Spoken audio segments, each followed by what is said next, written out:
इस कहानी की शुरुआत में हमें लोकी को दिखाया जाता है जो अभी भी जिंदा होता है और वो थेनोस के सर्वेंट द अदर के पास था। अदर को पता चल चुका था कि धरती पर टेसरेक्ट एक्टिवेट हो चुका है, इसीलिए वो लोकी को एक छड़ी देता है जो माइंड स्टोन से बनी हुई थी। अदर लोकी से कहता है कि मेरी चितौरी सेना तुम्हारा अनुसरण करेगी, जिससे तुम आसानी से पृथ्वी को जीत पाओगे और तुम्हें इसके बदले टेसरेक्ट को मेरे पास लाना होगा। लोकी उसकी डील स्वीकार कर लेता है। वहीं फिर हमें मेजाओ रेगिस्तान में shield joint dark energy facility को दिखाया जाता है, जहां निक फ्यूरी मारिया हिल के साथ पहुंच चुके थे। क्योंकि टेसरेक्ट क्यूब अचानक एक्टिवेट हो चुका था, वो फिल को तुरंत ये बेस खाली करने को कहते हैं। फिर वो डॉक्टर सेल्वी के पास जाते हैं जो टेसरेक्ट पर रिसर्च कर रहे थे। फ्यूरी उन्हें कहते हैं कि आप कब से इस टेसरेक्ट से ऊर्जा लेने की कोशिश कर रहे हैं, तो आप इसे रोक क्यों नहीं देते। सेल्वी बताते हैं कि हमारे पास पर्याप्त साधन नहीं है और मेरे कैलकुलेशन अधूरे हैं। ये टेसरेक्ट हल्की मात्रा में गामा रेडिएशन छोड़ रही है। बार्टन भी वहां जाता है और उन्हें बताता है कि मैं सेलिक पर कब से नजर रख रहा था, मगर उन्होंने टेसरेक्ट को एक्टिवेट नहीं किया। वो टेसरेक्ट अचानक एक्टिवेट हुआ। हो सकता है कि ये किसी दूसरी दुनिया से एक्टिवेट हुआ हो। तभी उस टेसरेक्ट की ऊर्जा बढ़ने लगती है और उससे एक पोर्टल खुलता है, जिससे लोकी वहां जाता है और सोल्जर पर हमला करके उन्हें खत्म करने लगता है। वो सैनिक उस पर हमला करते हैं, मगर लोकी को कुछ नहीं होता और वो सभी को मार देता है। बार्टन उस पर हमला करता है, मगर वो सेप्टर की मदद से उसे अपने वश में कर लेता है, जिससे उसका गुलाम बन जाता है। और वो ऐसा ही सेल्विक और कुछ लोगों के साथ भी करता है। निक फ्यूरी ये देख लेते हैं और वो चुपचाप टेसेट लेकर वहां से निकलने लगते हैं। लोकी फ्यूरी को कहता है कि टेसेट मुझे दे दो, क्योंकि मैं तुम्हारी दुनिया को आजादी से आजाद करवाना चाहता हूँ। निक फ्यूरी समझ गए थे कि वो पृथ्वी पर कब्जा करना चाहता है। बार्टन जो अब लोकी की साइड हो गया था, इसीलिए उसे बताता है कि यहाँ पोर्टल खुला हुआ है, जिससे एक धमाका होगा और निक फ्यूरी हमें बातों में फंसाकर यहाँ मलबे में फंसाना चाहता है। लोकी कहता है कि हमें यहाँ से निकलना होगा। बार्टन फ्यूरी पर फायर करके टेसेट वाला सूटकेस हासिल कर लेता है और वहाँ से निकल जाते हैं। Nick Fury bulletproof jacket की वजह से बच गए थे। वो मारिया हिल को बता देते हैं कि बार्टन लोकी के साथ मिल गया है। बार्टन मारिया पर हमला करता है, मगर वो बच जाती है और उन पर हमला करती है, मगर वो कार लेकर वहाँ से निकल जाते हैं। मारिया उन्हें रोकने जाती है। निक फ्यूरी भी अब उस अंडरग्राउंड जगह से निकलने लगते हैं, क्योंकि वो जगह बर्बाद होने लग गई थी। वहीं मारिया हिल लोकी का पीछा कर रही होती है, मगर बार्टन उसे रोकने की कोशिश करता है। तभी उस पोर्टल की वजह से विस्फोट होता है और वो पूरी फैसिलिटी बर्बाद हो जाती है, जिससे मारिया भी पत्थरों के नीचे फंस जाती है। मगर फिल अपने साथियों के साथ वहाँ से निकल चुका था। लोकी अपने साथियों के साथ टनल से आगे निकल जाता है। निक फ्यूरी लोकी पर फायर करते हैं, मगर उनके हेलीकॉप्टर को क्रैश करवा देता है। निक फ्यूरी कूदकर बच जाता है, मगर वो लोकी को नहीं रोक पाते। वो फिल और मारिया को बताते हैं कि टेसरेक्ट अब दुश्मनों के पास है और अब उन्हें एवेंजर्स को इकट्ठा करने के अलावा और कोई तरीका नजर नहीं आता।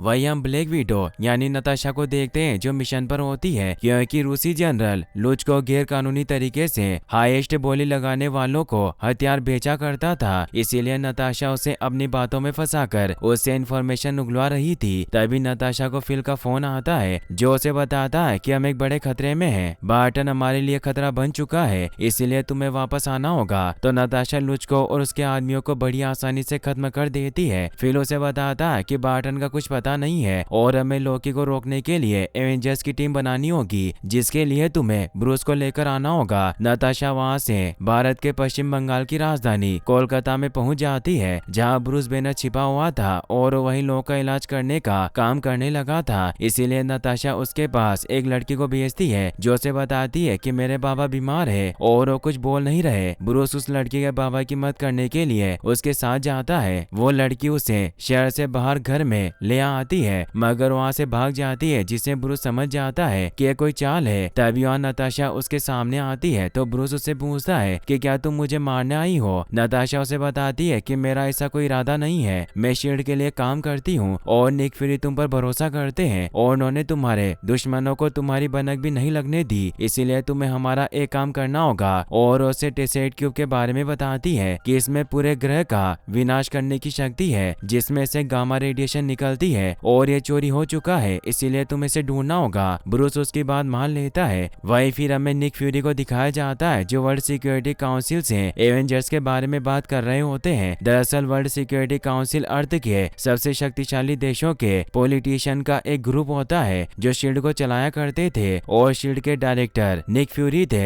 जो काउंसिल को लोकी के बारे में बताते हैं। वो कहते हैं कि हमें एवेंजर्स टीम को बनाना होगा। काउंसिल मेंबर उन्हें बताते हैं कि एवेंजर्स इनिशिएटिव को पहले ही रद्द कर दिया गया था, इसीलिए हमें फेज 2 मिशन पर ध्यान देना चाहिए। फ्यूरी उन्हें बताते हैं कि फेज 2 प्रोग्राम अभी पूरा नहीं हुआ, इसीलिए मैं एवेंजर्स को तैयार कर रहा हूँ, उन पर मुझे पूरा विश्वास है।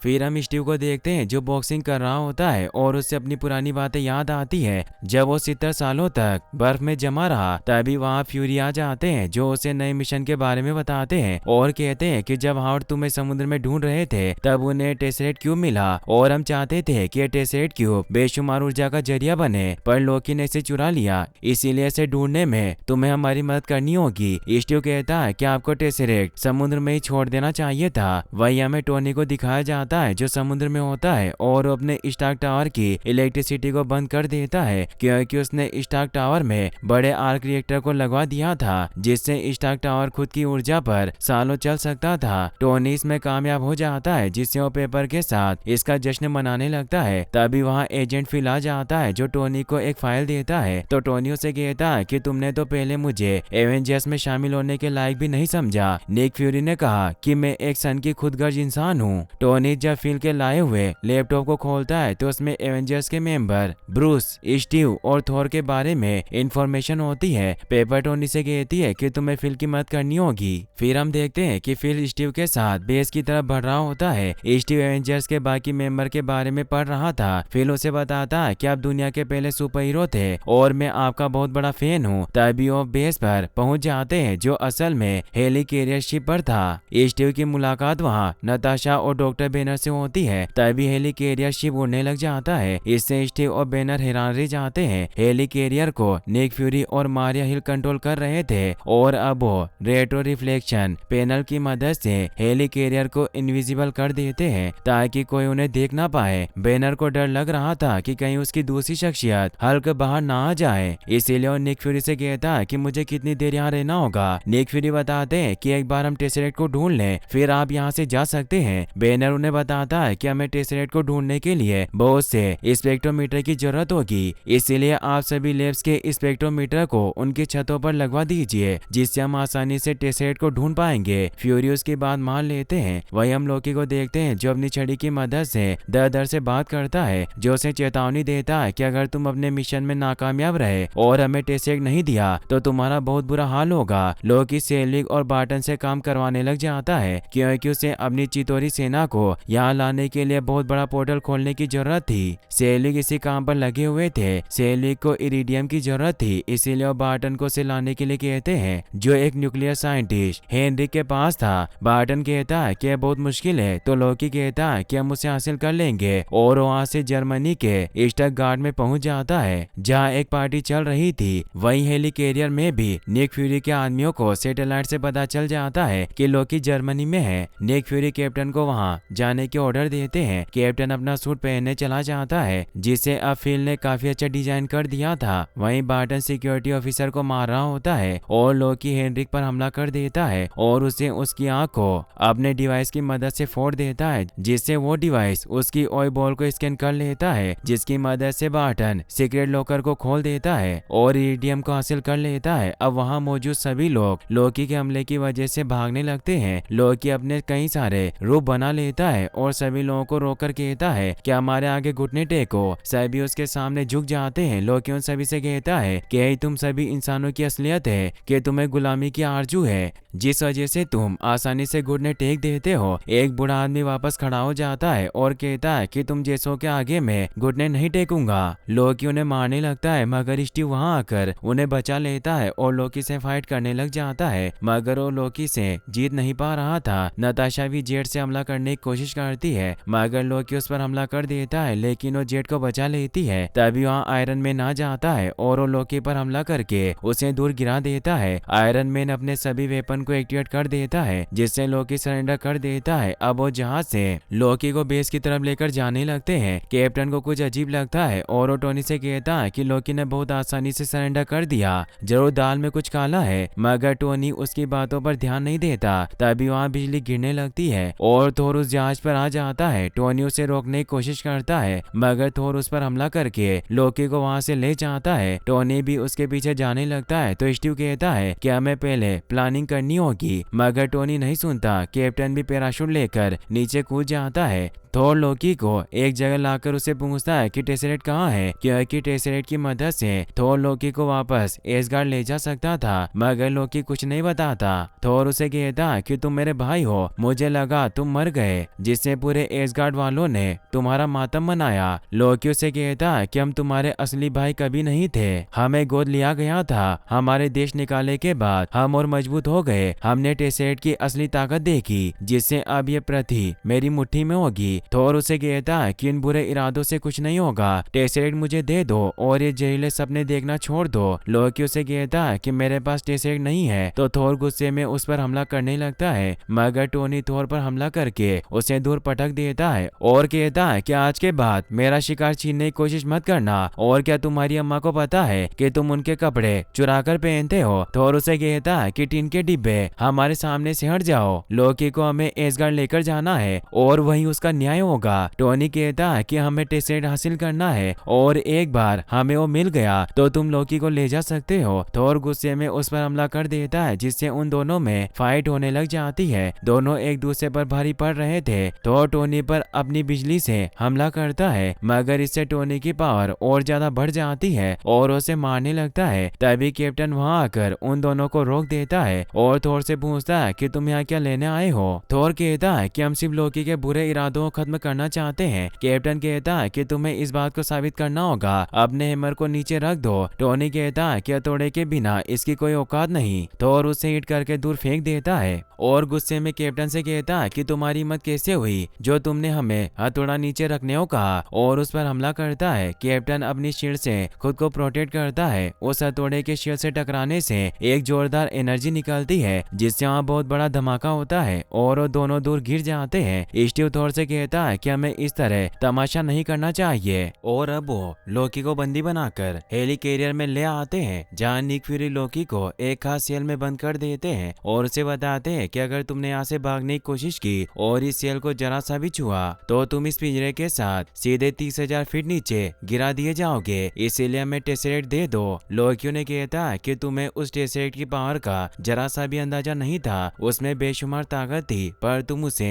कभी न खत्म होने वाली ऊर्जा का जरिया बनाने वाले थे, इसीलिए अब मैं तुम्हें बताऊंगा कि असली ताकत क्या है। स्टीव थोर से पूछता है कि लोकी का क्या प्लान है। थोर बताता है कि लोकी के पास चितोरी नाम की फौज है जो उसकी पृथ्वी जीतने में मदद करेगी और इसके बदले में वो लोकी से टेसरेट ले लेंगे। ब्रूस इसे समझ जाता है कि लोकी सेल्वी की मदद से एक और पोर्टल का निर्माण करवा रहा है ताकि चितोरी आर्मी यहाँ आ सके। तभी टोनी भी फिल के साथ वहाँ जाता है और वो बताता है कि लोकी ने इरिडियम चुराया क्योंकि वो टेसरेट को शांत रखता है और उसकी मदद से पोर्टल इतना बड़ा और देर तक खुल सकता है जितना लोकी चाहता है, पर अभी भी उन्हें इसके लिए बहुत सारी ऊर्जा की जरूरत होगी जो टेसरेट को चला सके। ब्रूस को भी टोनी की बातें समझ आती है, इसीलिए उसे कहता है कि सिर्फ तुम ही मेरे जितने अक्लमंद हो, और अब वो बातों ही बातों में निक फ्यूरी के कंप्यूटर पर अपना एक डिवाइस लगा देता है क्योंकि उसे शक था कि फ्यूरी उससे कुछ छिपा रहा है। तभी वहाँ निक फ्यूरी भी आ जाते हैं जो टोनी और ब्रूस से कहते हैं कि तुम्हें लोकी की छड़ी पर रिसर्च करनी होगी ताकि पता चल सके कि उसने मेरे 2 काबिल लोगों को अपने वश में कैसे किया। टोनी अब ब्रूस के साथ लैब में आ जाता है और अब वो अपनी रिसर्च जारी कर देते हैं। टोनी स्टीव से कहता है कि निक फ्यूरी अभी भी हमसे कुछ छिपा रहे हैं। ब्रूस को भी ऐसा ही लगता है क्योंकि लोकी ने जिक्र किया था कि वो टेसरेट को कभी न खत्म होने वाली ऊर्जा के रूप में इस्तेमाल करना चाहते थे, इसीलिए मैंने अपने डिवाइस को निक फ्यूरी के कंप्यूटर में लगा दिया है और जल्दी मुझे शील्ड के सभी राज पता चल जाएंगे।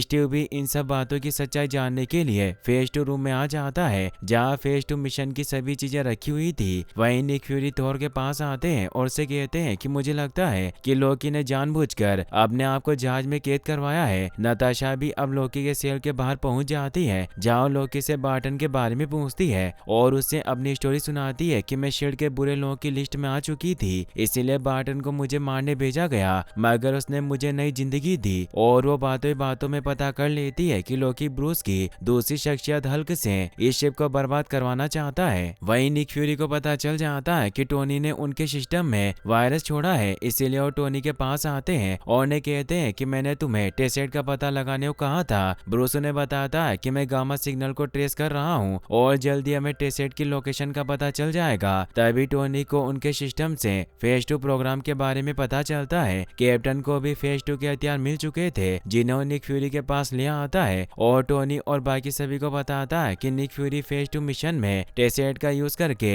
हथियार बनाने की कोशिश कर रहे थे। तो सभी इससे निक फ्यूरी पर भड़क जाते हैं। नताशा भी वहां जाती है जो ब्रूस से कहती है कि लोकी तुम्हें यूज करना चाहता है। ब्रूस कहता है कि मैं यहाँ से कहीं नहीं जाऊंगा और मैं जानना चाहता हूँ कि शील्ड टेसेट का यूज करके विनाशकारी हथियार क्यों बना रही है। निक फ्यूरी बताते हैं कि यह सब थोर की वजह से है, क्योंकि पिछले साल जब ये धरती पर आया तो इसके झगड़े की वजह से एक छोटा सा शहर पूरा बर्बाद हो गया, जिससे हमें एहसास हुआ कि इस दुनिया में सिर्फ हम ही नहीं है और दूसरी दुनिया के पास हमसे ज्यादा फौजी ताकत है। थोर उन्हें कहता है कि आपने टेसेट के साथ छेड़खानी की, जिससे लोकी और उसके साथियों की नजर उन पर पड़ी। निक फ्यूरी कहते हैं कि हमारे पास टेसेट से पावरफुल हथियार बनाने के अलावा कोई और ऑप्शन नहीं था, इससे हम अपनी दुनिया को बचा सकते थे। सभी आपस में झगड़ने लगते हैं। तभी हम देखते हैं कि बार्टन लोकी के प्लान के मुताबिक कुछ गुंडों के साथ हेली कैरियर में पहुंच जाता है और वो हेली कैरियर के एक इंजन को अपने एरो से बर्बाद कर देता है, जिससे लैब में भी धमाका होता है और सभी दूर गिर जाते हैं। मारिया फ्यूरी को बताती है कि इंजन 3 बंद हो चुका है, इसीलिए हमें जल्दी उसको ठीक करना होगा। फ्यूरी टोनी से कहते हैं कि तुम वहां जाकर उसे कुछ भी करके ठीक करो, क्योंकि अगर एक और इंजन बंद हुआ तो हम सीधे नीचे गिर जाएंगे। नताशा और ब्रूस एक साथ नीचे तहखाने में गिर गए थे। अब बैनर के गुस्से की वजह से वो हल्क में ट्रांसफॉर्म हो जाता है और वो नताशा पर हमला करने लगता है, क्योंकि नताशा ही उसे यहाँ लेकर आई थी। नताशा उससे बचकर भागने लगती है। लोकी को भी हल्की आवाज सुनाई दे जाती है और वो खुश होता है कि उसका प्लान काम कर गया। टोनी अपना सूट पहनकर स्टीव के साथ इंजन 3 पर पहुंच जाता है। टोनी को पता चलता है कि टरबाइन सही है पर उसमें मलबा फंस गया है, इसीलिए टोनी उसे हटाने जाता है और वो स्टीव से कहता है कि सर्किट के पास मौजूद रेड लीवर को मेरे कहने पर ऑन करना होगा, जिससे स्पीड नहीं पकड़ेगा और मैं सेफली इस टरबाइन को धक्का देकर स्टार्ट कर पाऊंगा। वही नताशा हल्क के हमले से गिर जाती है और हल्क उसे मारने वाला होता है कि तभी थोर हल्क को दूर गिरा देता है, जिससे अब वो दोनों फाइट करने लग जाते हैं। थोर अपने हैमर से हल्क को मारता है। हल्क उस हैमर को पकड़ लेता है, मगर वो वर्दी ना होने की वजह से दूर गिर जाता है और वो हैमर को नहीं उठा पाता।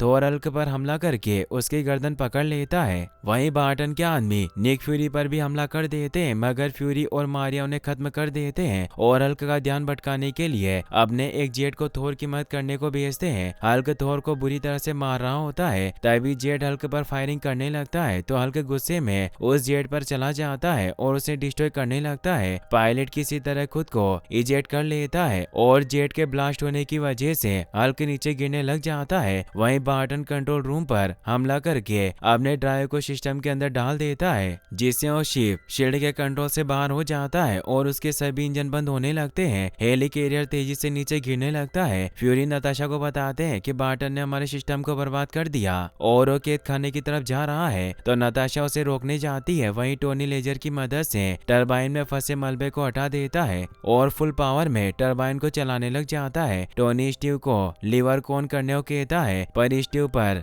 वह बार्टन के लोग हमला कर देते हैं जो शील्ड की पोशाक में थे, मगर स्टीव किसी तरह उन्हें खत्म करने लगता है, जिससे वो लीवर को नहीं चला पाता। वहीं थोर लोकी की सेल के पास पहुंचता है, मगर वो आजाद हो चुका था। थोर उसे रोकने की कोशिश करता है, मगर ये लोकी की चाल थी और खुद उस सेल में कैद हो जाता है और लोकी उस पूरे सेल को नीचे फेंकने वाला बटन प्रेस करने लगता है, लेकिन तभी वहाँ फिल आ जाता है जो एक खास गन को लेकर आया था। वो लोकी को बताता है कि जब तुमने पिछली बार हमारी दुनिया में डिस्ट्रॉयर रोबोट को भेजा तब हमने इस गन के प्रोटोटाइप पर काम किया था, इसीलिए मैं भी नहीं जानता कि यह गन क्या करती है और उसे एक्टिवेट करता है। मगर लोकी धोखे से फिल के पीछे अपनी छड़ी घोंप देता है। थोर को गुस्सा आता है पर वो कुछ नहीं कर सकता था और अब लोकी थोर को सेल के साथ ही हेली कैरियर से नीचे गिरा देता है और वहां से जाने लगता है। फिल उसे कहता है कि तुम जीत नहीं पाओगे, हारना ही तुम्हारी आदत है। तभी और डिस्ट्रॉय गन एक्टिवेट होती है और उसके हमले से लोकी दूर गिर जाता है। वहीं नताशा भी बार्टन पर हमला कर देती है, जिससे उन दोनों में फाइट होने लगती है, मगर नताशा बार्टन के सर को तेजी से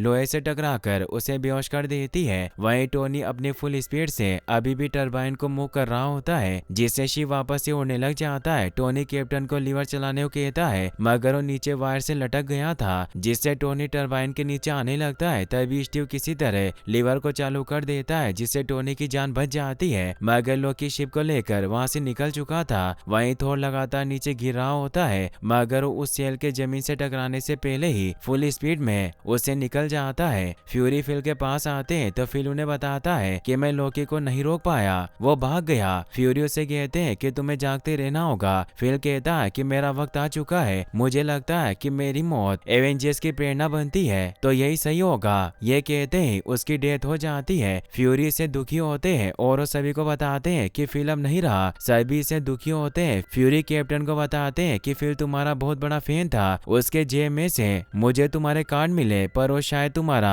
ऑटोग्राफ नहीं ले पाया, और अब मुझे कुछ समझ नहीं आ रहा कि हमें क्या करना चाहिए। थोर और हल्क गायब हो चुके हैं और न ही हमारे पास टेसरेट की कोई जानकारी है। टोनी और स्टीव फिल की मौत से दुखी थे। वहीं हम बैनर को देखते हैं जो नीचे एक बिल्डिंग में गिरा था और वो अब नॉर्मल हो चुका था। एक गार्ड उसे बताता है कि जब तुम आसमान से गिरे तो तुम हरे राक्षस की तरह थे, पर यहाँ आसपास कोई नहीं था जिससे किसी की जान को खतरा नहीं हुआ, और वो उसे पहनने के लिए कपड़े देते हैं। ब्रूस उन्हें थैंक्स कहता है। वहीं बार्टन को हेली कैरियर में ही पकड़ कर रखा होता है। नताशा उसके पास थी। नताशा बार्टन को बताती है कि मैंने तुम्हारे दिमाग को जोर से हिट करके रीसेट किया, जिससे तुम लोकी के वश से बाहर आ गए, और उससे पूछती है कि क्या तुम जानते हो कि लोकी कहाँ है, पर उसे कुछ पता नहीं होता। वहीं टोनी और स्टीव समझ जाते हैं कि लोकी हम सभी में फूट डालने की कोशिश कर रहा है ताकि हम सब उस पर हमला करें और वो हम सभी को खत्म कर सके, क्योंकि वो खुद को एक स्टार समझता है। वो चाहता है कि लोग उसकी पूजा करें। उसे बहुत ऊंचा टावर चाहिए जिस पर उसका नाम लिखा हो। इससे उन दोनों को समझ आता है कि लोकी स्टार्क टावर पर गया होगा, क्योंकि वो आर्क रिएक्टर से ही टेसरेट को ऊर्जा दे सकता है। वही हम स्टार्क टावर को देखते हैं जहाँ सेल्विक ने अपना पूरा सेटअप तैयार कर लिया था और वो स्टार्क टावर से टेसरेट को ऊर्जा देने के काम पर लग गए थे। स्टीव अपने सभी साथियों को तैयार होने को कहता है और अब वो बिना फ्यूरी के ऑर्डर के ही वहां से निकल जाते हैं। फ्यूरी का ही प्लान था, क्योंकि कैप्टन के कार्ड फिल के पास नहीं थे और उन्होंने जानबूझकर वो कार्ड फिल के खून से रंगे थे ताकि वो एवेंजर्स में जोश जगा सके। टोनी सेल्वी के पास पहुंच जाता है। उसने आर्क रिएक्टर को अपने एआई जार्विस की मदद से बंद करवा दिया था, लेकिन अब टेसरेट अपनी खुद की ऊर्जा पर चल रहा था। टोनी सेल्वी को इसे रोकने को कहता है, पर सेल्वी कहते हैं कि ये सब अब नहीं रुक सकता। ये टेसरेट अपने नए यूनिवर्स को दिखाना चाहता है। टोनी उस टेसरेट पर हमला करता है, मगर इससे टोनी पर ही पलटवार होता है और सेल्विक भी दूर गिर जाते हैं। जार्विस टोनी को बताता है कि टेसरेट की शील्ड अनब्रेकेबल है। टोनी देखता है कि नीचे लोकी मौजूद है, इसलिए जार्विस से कहता है कि मेरा ये सूट काफी डैमेज हो गया है, मुझे मेरे मार्क 7 सूट को पहनना होगा, और वो नीचे आकर अपने सूट को खोल देता है और लोकी के पास आकर उसे अपनी बातों में फंसाने लगता है। वो उसे कहता है कि अब हम सभी सुपर हीरो इकट्ठा होंगे। लोकी कहता है कि मुझे कोई नहीं रोक सकता, मेरी फौज आने वाली है। टोनी वहां रखे एक डिवाइस को अपने हाथ में पहन लेता है जिससे मार्क 7 सूट चला करता था। लोकी टोनी से कहता है कि मैं तुम्हें अपनी तरफ कर लूंगा, और अपनी छड़ी से टोनी को काबू करने लगता है, लेकिन आर्क रिएक्टर होने की वजह से वो ऐसा नहीं कर पाता। तो लोकी गुस्से में टोनी पर हमला कर देता है और उसे नीचे फेंक देता है। टोनी नीचे गिरने लगता है, लेकिन तभी टोनी का मार्क 7 सूट बाहर आ जाता है और उड़ते हुए ही टोनी की बॉडी में फिट हो जाता है, जिससे टोनी की जान बच जाती है। टोनी लोकी पर हमला करके उसे गिरा देता है, मगर तभी टेसरेट की वजह से दूसरी दुनिया का पोर्टल खुलने लगता है और चितोरी आर्मी वहां आने लग जाती है। टोनी अपने वेपन से उन्हें खत्म करने लगता है, मगर उनकी संख्या बढ़ती जा रही थी और उनके पास एडवांस हथियार थे। चितोरी आर्मी पूरे शहर में तबाही मचाना स्टार्ट कर देती है, जिससे चारों तरफ अफरा तफरी मच जाती है। लोग इधर उधर भागने लगते हैं। थोर भी अब लोकी के पास पहुंच जाता है और उसे टेसरेट बंद करने को कहता है। लोकी कहता है कि अब ये नहीं रुकेगा, अब सिर्फ जंग होगी, और वो दोनों लड़ने लग जाते हैं। अब बाकी के एवेंजर्स भी वहां जाते हैं, मगर लोकी उनके जेट पर हमला करके उसे क्रैश करवा देता है। बार्टन किसी तरह शिप को नीचे लैंड करवाता है और अब वो बाहर आ जाते हैं, मगर तभी वहां और ज्यादा चितोरी आर्मी अपने लेविथानस क्रिएचर के साथ आने लग जाती है, जिससे चारों तरफ और ज्यादा तबाही हो रही थी। तो लोकी से कहता है कि तुम्हारे राज करने से ये तबाही नहीं रुकेगी, पर हम साथ मिलकर इसे रोक सकते हैं। लोकी धोखे से थोर को इंसर्ट कर देता है, मगर थोर इससे गुस्सा हो जाता है और उस पर हमला करता है, जिससे लोकी की छड़ी छड़ी वहीं गिर जाती है और लोकी चितोरिया आर्मी की वजह से वहां से भाग जाता है और लोगों पर हमला करने लगता है। नीचे स्टीव, नताशा और बार्टन मिलकर लोगों को बचाने लगते हैं और चितोरिया आर्मी को खत्म करने चाहते हैं। कैप्टन पुलिस वालों को लोगों को शहर से निकालने को कहता है। वहीं आयरन मैन उस लेविथानस क्रिएचर का ध्यान भटकाने लगता है। थोर कैप्टन के पास आता है और उसे बताता है कि हम टेसरेट को रोक नहीं पा रहे, उसकी शील्ड अनब्रेकेबल है। तभी वहां ब्रूस भी आ जाता है। स्टीव टोनी को इस बारे में बता देता है तो लेविथानस क्रिएचर को उस तरफ लेकर आने लगता है। ब्रूस हल्क में ट्रांसफॉर्म होकर उस लेविथानस क्रिएचर को अपने एक मुक्के से ही रोक देता है, जिससे टोनी उसे आसानी से मार देता है। चितोरिया आर्मी गुस्सा होने लगती है और अब सभी एवेंजर्स भी उनके खिलाफ लड़ने को तैयार थे और ये इस मूवी का बेस्ट आइकॉनिक सीन होता है जहाँ सभी एवेंजर्स एक साथ थे। लोकी भी ये सब देख रहा होता है और वो मदद के लिए अपनी और टुकड़ियों को वहाँ बुला लेता है। स्टीव सभी साथियों से कहता है कि जब तक हम पोर्टल बंद ना कर दें हमें चितोरिया आर्मी को रोकना होगा। टोनी बार्टन को अपने साथ ऊपर लेकर जाता है जहाँ से वो चितोरिया आर्मी को रोकने लगता है और थोर अपनी बिजली से चितोरिया आर्मी को खत्म करने लगता है। हल्क भी गुस्से में सभी चितोरी शिप और क्रिएचर को खत्म करने लग जाता है। नताशा एक चितोरी शिप पर पहुंच जाती है और उसको किसी तरह कंट्रोल करके ऊपर जाने लगती है। वहीं थोर और हल्क मिलकर सभी लेविथानस क्रिएचर को मार रहे होते हैं। हल्क एक क्रिएचर को मारने के बाद थोर पर भी हमला करके उसे दूर गिरा देता है। वहीं हम सेल्वी को भी देखते हैं जो गिरने की वजह से लोकी के वजह से बाहर आ गए थे। वहीं बैग में चितोरिया आर्मी ने कई लोगों को घेर रखा था मगर स्टीव वहां आकर सभी को बचा लेता है और अब आर्मी भी शहर में पहुंच गई थी जो भी उनकी मदद करने लगती है। निक फ्यूरी भी हेलीकैरियर में ये सब देख रहे होते हैं। तभी काउंसिल उनसे कांटेक्ट करती है और उन्हें बताती है कि हमने फैसला लिया है कि हम चितोरी सेना को खत्म करने के लिए न्यूयॉर्क सिटी के मैनहाटन इलाके पर परमाणु बम गिराना होगा। फ्यूरी उन्हें कहते हैं कि अभी भी आम जनता वहां फंसी हुई है इसलिए हम परमाणु हमला नहीं करेंगे। वहीं लोकी नताशा पर हमला करने लगता है मगर बार्टन उसकी मदद करता है और लोकी पर हमला करके उसे स्टार्क टावर पर गिरा देता है। हल्क भी गुस्से में वहां आ जाता है और लोकी को मारने लगता है तो लोकी उसे कहता है कि तुम सब सिर्फ हमारे पैरों की धूल हो, हम विनाश के देवता हैं, तुम हमें इस तरह परेशान नहीं कर सकते। हल्क गुस्से में उसे पटक पटक कर मारने लग जाता है जिससे लोकी बुरी तरह इंजर्ड हो जाता है। नताशा अब सेल्वी के पास पहुंच जाती है। सेल्वी को से बताते हैं कि हम लोकी की शाही छड़ी से ही इस पोर्टल को बंद कर सकते हैं और वो शाही छड़ी नीचे पड़ी है। वहीं काउंसिल टीम कमांडर फ्यूरी के मना करने के बाद भी एक जेट को परमाणु हमला करने की परमिशन दे देते हैं इसीलिए वो टेक ऑफ करने लगता है। एक प्लेन को तो फ्यूरी रोक देते हैं पर वो दूसरे प्लेन को नहीं रोक पाते जो शहर की तरफ मिसाइल छोड़ देता है। इसीलिए वो टोनी को बताते हैं कि 3 मिनट में एक मिसाइल सीधे शहर की तरफ आ रहा है। टोनी उस तरफ निकल जाता है पर उसके सूट में अब कम पावर बची थी। वहीं स्टीव और बाकी सभी अभी भी चितोरी सेना से लड़ रहे थे पर अब वो कमजोर होते जा रहे थे। नताशा टेसेट से बने पोर्टल को बंद करने लगती है और इस बारे में सभी को बताती है तो टोनी उसे ऐसा करने से मना करता है और बताता है कि एक न्यूक्लियर मिसाइल शहर की तरफ आ रही है इसीलिए मुझे उसे इस पोर्टल में भेजना होगा और टोनी उस मिसाइल को अपने ऊपर उठाकर पोर्टल की तरफ लेकर जाने लगता है। टोनी आखिरी बार पेपर को फोन लगाता है क्योंकि उसे लगता है कि वो नहीं बच पाएगा। पेपर भी न्यूज में ये नजारा देख रही होती है जिससे वो फोन नहीं उठाती। टोनी अपने सूट की पूरी पावर से उस मिसाइल को पोर्टल से स्पेस में ले जाता है जहाँ पूरी चितोरिया आर्मी थी। उस मिसाइल के चितोरिया आर्मी के बड़े शिप से टकराने की वजह से पूरी शिप के साथ सभी चितोरी रोबोट भी खत्म हो जाते हैं। टोनी भी बेहोश हो गया था और नीचे गिरने लगता है लेकिन काफी देर के बाद भी टोनी नीचे नहीं आता तो स्टीव नताशा को पोर्टल बंद करने को कहता है। नताशा पोर्टल को बंद कर देती है मगर पोर्टल के बंद करने से पहले ही टोनी वापस नीचे आने लगता है मगर वो लगातार नीचे गिर रहा था।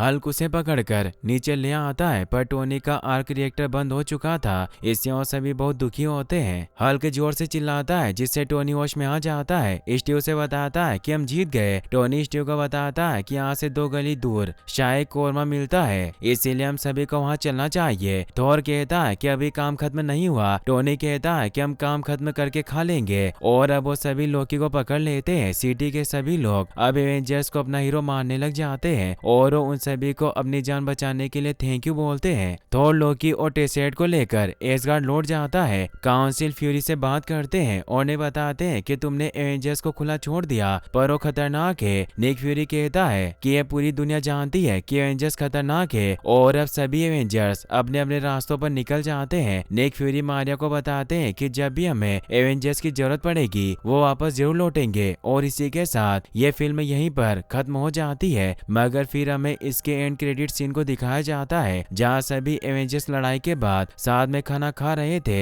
गाइस, अगर आप आयरन मैन के और वीडियो देखना चाहते हैं तो एंड स्क्रीन पर क्लिक करके आप इन वीडियोस को भी वॉच कर सकते हैं। और आपका फेवरेट हीरो कौन सा है मुझे कमेंट बॉक्स में बताना ना भूलें। साथ ही इस वीडियो को लाइक और चैनल को सब्सक्राइब करने के लिए आपका तहे दिल से शुक्रिया। Thanks for watching.